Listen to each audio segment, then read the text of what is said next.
जब भी हम हर्षद मेहता का नाम सुनते हैं तो पहली चीज़ हमारे दिमाग में आती है वो है स्कैम।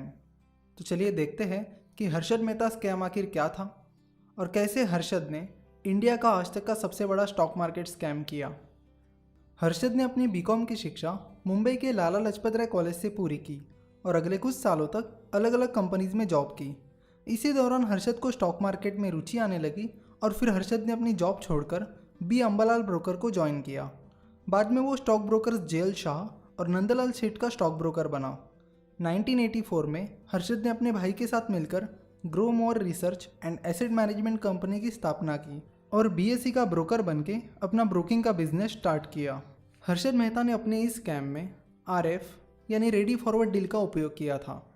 बेसिकली गवर्नमेंट अपने कुछ प्रोजेक्ट्स के खर्चे उठाने के लिए यानी एक्सपेंसेस कवर करने के लिए सिक्योरिटीज़ इशू करती है जिन्हें गवर्नमेंट सिक्योरिटीज़ कहते हैं, जैसे कि गवर्नमेंट बॉन्ड्स, जिसके थ्रू गवर्नमेंट अपने एक्सपेंसेस कवर करने के लिए पैसा उठाती है और उन पैसों के बदले में गवर्नमेंट सारे इन्वेस्टर्स को कुछ इंटरेस्ट यानी ब्याज देती है और सारी बैंक्स को इन सिक्योरिटीज़ में कुछ सर्टेन अमाउंट इन्वेस्ट करना बंधनकारक था। जब किसी बैंक को पैसों की ज़रूरत पड़ती थी तब वो बैंक अपनी गवर्नमेंट सिक्योरिटीज़ दूसरे बैंक को बेच देती थी और उनसे शॉर्ट टर्म के लिए लोन लेती थी और कुछ दिनों बाद तय किए हुए इंटरेस्ट के साथ पैसा वापस करके अपनी गवर्नमेंट सिक्योरिटीज़ वापस ले लेती थी। सिंपल भाषा में बात करूँ तो बिल्कुल उसी तरह जैसे जब आपको पैसों की ज़रूरत होती है तब आप जोहरी के पास जाकर अपनी ज्वेलरी यानी सोने चांदी के गहने या जेवरात गिरवी रख के उसके बदले में पैसे उधार लेते हो और फिर कुछ दिनों बाद तय किए हुए इंटरेस्ट यानी ब्याज के साथ पैसे वापस करके जोहरी से अपनी ज्वेलरी यानी जेवरात वापस ले लेते हो। बिल्कुल इसी तरह रेडी फॉरवर्ड डील में एक बैंक दूसरे बैंक को गवर्नमेंट सिक्योरिटीज़ के बदले शॉर्ट टर्म लोन देती थी। इन शॉर्ट आरएफ डील यानी रेडी फॉरवर्ड डील बैंक्स के लिए एक शॉर्ट टर्म लोन इंस्ट्रूमेंट था जिसका उपयोग बैंक्स शॉर्ट टर्म लोन के लिए करती थी। रेडी फॉरवर्ड डील में ब्रोकर्स बैंक्स के बीच मीडिएटर यानी दलाल का काम करते थे, जिनका काम था जिन बैंक्स को सिक्योरिटीज़ बेचनी है उनके लिए बायर्स ढूंढना और जिन बैंक्स को सिक्योरिटीज़ खरीदनी है उनके लिए सेलर ढूंढना। हर्षद मेहता भी एक ब्रोकर था और वो भी बैंक्स के बीच मीडिएटर का काम करता था। आरएफ डील में कुछ लूपहोल्स थे जिनके थ्रू इलीगल यानी अवैध तरीक़ों से पैसा बनाया जा सकता था और उनके बारे में हर्षद को अच्छे से पता था और फिर हर्षद ने उन्हीं लूपहोल्स का उपयोग अपने ज़ाती फ़ायदे के लिए किया। वो कैसे? तो चलो देखते हैं। मान लीजिए 4 बैंक्स हैं ए, बी, सी और डी। जब बैंक ए अपनी गवर्नमेंट सिक्योरिटीज़ बेचना चाहती थी तब हर्षद मेहता उस बैंक के लिए ब्रोकर का काम करता था, यानी बैंक ए की गवर्नमेंट सिक्योरिटीज़ के लिए बायर ढूंढने का काम करता था। हर्षद बैंक ए से सिक्योरिटीज़ लेता था और उनसे गवर्नमेंट सिक्योरिटीज़ को बायर ढूंढने के लिए कुछ दिनों का वक्त मांग लेता था और तभी बैंक बी जिसे गवर्नमेंट सिक्योरिटीज़ खरीदनी है उसके पास जाकर उनसे सिक्योरिटीज़ के पैसे लेता था और सेलर ढूंढने के लिए और सिक्योरिटीज़ लाकर देने के लिए बैंक बी से भी कुछ दिनों का वक्त मांग लेता था। इस तरह हर्षद बैंक ए से ली हुई गवर्नमेंट सिक्योरिटीज़ और बैंक बी से ली हुई कैश दोनों भी कुछ दिनों के लिए अपने पास रख लेता था। रिजर्व बैंक ऑफ इंडिया यानी आरबीआई की गाइडलाइंस के अनुसार कोई भी बैंक सीधे ब्रोकर के नाम पर अपना चेक इशू नहीं कर सकती थी। गवर्नमेंट सिक्योरिटीज़ खरीदने वाली बैंक को अपना चेक सीधे गवर्नमेंट सिक्योरिटीज़ बेचने वाली बैंक के नाम इशू करना था, ना कि ब्रोकर के नाम।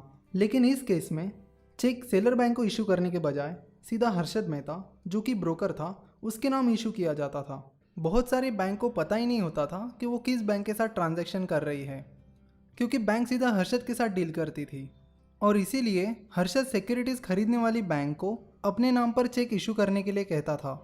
हर्षद सालों से बैंक्स के बीच ब्रोकर का काम बड़ी अच्छी तरह से कर रहा था और उन दिनों हर्षद का मार्केट में अच्छा नाम भी था। लेकिन हर्षद ने इसी भरोसे का गलत फ़ायदा उठाया।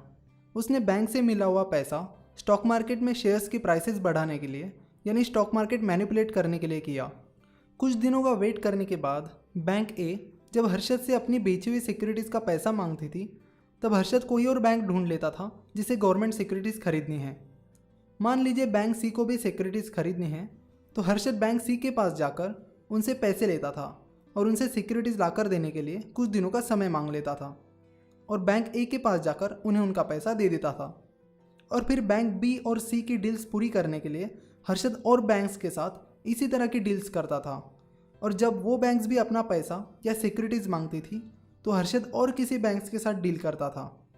इस तरह हर्षद बहुत सारी बैंक्स के लिए ब्रोकर का काम करता था और इसी तरह की डील्स करता था कि हमेशा उसके हाथ अच्छा खासा पैसा बचा रहे। इस तरह हर्षद ने आरएफ डील का उपयोग चेन सिस्टम की तरह किया, जिससे हमेशा हर्षद के हाथ अच्छा खासा पैसा रहता था। आपने देखा होगा हमारे आसपास से कुछ लोग भी कुछ इसी तरह का काम करते हैं। वे पहले किसी एक आदमी से पैसे उधार लेते हैं और कुछ टाइम बाद जब वो आदमी अपने पैसे मांगने लगता है तब ये लोग किसी दूसरे आदमी से पैसे उधार लेकर उस पहले आदमी को दे देते हैं। और जब कुछ दिनों बाद ये दूसरा आदमी भी पैसे मांगने लगता है तब ये लोग और कई लोगों से पैसे उधार लेते हैं और उस दूसरे आदमी को दे देते हैं, और ये चेन सिस्टम चलता रहता है।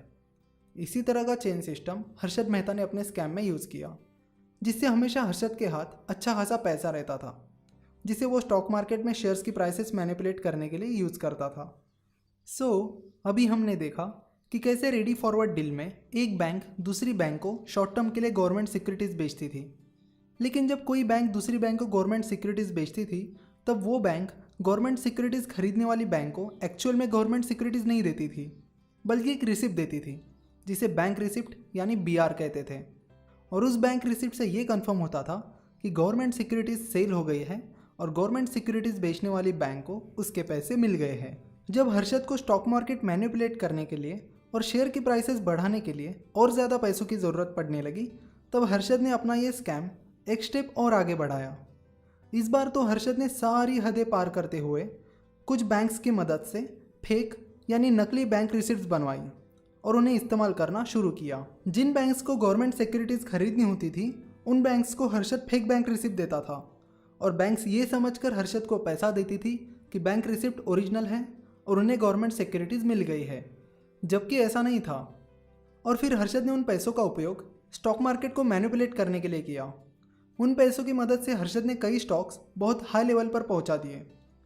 हर्षद ने ACC का स्टॉक तो कुछ ही महीनों के अंदर 200 रुपये से सीधा 9000 तक पहुंचा दिया था। बैंक से मिला हुआ पैसा हर्षद हेवीली स्टॉक मार्केट में इन्वेस्ट करता गया, जिससे शेयर्स की प्राइसेस बढ़ने लगी और स्टॉक मार्केट में एक तेज़ी आ गई।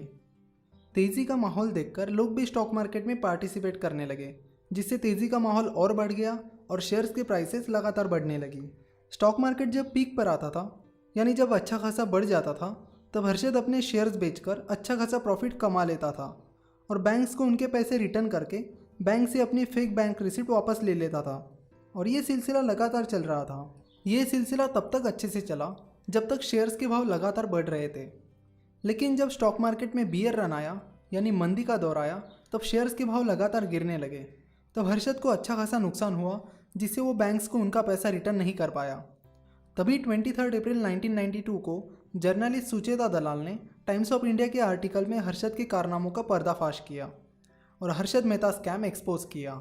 और फिर बैंक्स को पता चला कि हर्षद ने दी हुई बैंक रिसिप्ट्स तो झूठी है, जिनकी कुछ वैल्यू ही नहीं है, और उसके बदले में हर्षद ने उनसे करोड़ों रुपए लिए थे। बैंकिंग सिस्टम को करीब 3 से 4 हज़ार करोड़ का नुकसान हुआ था, जो कि उस टाइम बहुत बड़ी कीमत थी।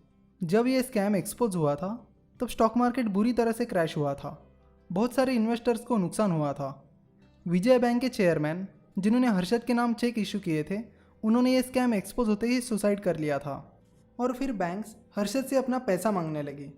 लेकिन बियर रन के कारण और मार्केट क्रैश होने के कारण हर्षद को बहुत सारा लॉस हुआ था, जिसकी वजह से हर्षद बैंक्स को पैसा रिटर्न नहीं कर पाया।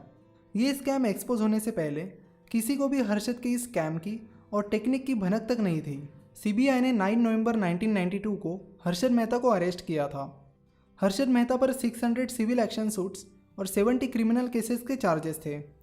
सिक्योरिटीज़ मार्केट रेगुलेटर सेबी ने हर्षद मेहता को हमेशा के लिए स्टॉक मार्केट में इन्वेस्ट करने से बैन कर दिया था। हर्षद मेहता को ठाणे जेल में रखा गया था। अचानक एक रात हर्षद को छाती में दर्द होने लगा, फिर उसे ठाणे सिविल हॉस्पिटल में एडमिट किया गया। 31 दिसंबर 2001 की रात सारी दुनिया नए साल का जश्न मना रही थी। वही हर्षद हॉस्पिटल में मौत से लड़ रहा था। आखिरकार रात 12:30 बजे के करीब हर्षद ने आखिरी सांस ली। जब हर्षद की मृत्यु हुई तब भी 27 केसेस उसके खिलाफ पेंडिंग थी। हर्षद की लाइफस्टाइल एक बॉलीवुड स्टार की तरह थी। कई मैगजीन्स तो उसे स्टॉक मार्केट का अमिताभ बच्चन कहती थी। हर्षद के पास मुंबई में एक सी फेसिंग बंगला था, जिसमें एक मिनी गोल्फ कोर्स और स्विमिंग पूल भी था। हर्षद के पास लेक्सस और स्टारलेट जैसी लग्जरी कार्स थी, जो उन दिनों अमीरों के लिए भी इजीली अफोर्डेबल नहीं थी। 26 करोड़ का एडवांस इनकम टैक्स भर के हर्षद मेहता उस टाइम इंडिया का one of the biggest individual tax payer था। हर्षद मेहता को लोग बिग बुल के नाम से भी जानते थे, क्योंकि ऐसा कहते हैं कि 1991 की बुल रन की शुरुआत उसी ने की थी। केतन पारेख हर्षद मेहता के फर्म में ट्रेनी के तौर पर ज्वाइन हुआ था। आगे चलकर उसने भी कुछ स्कैम्स किए। नेक्स्ट लेक्चर में हम केतन पारेख स्कैम के बारे में जान लेंगे।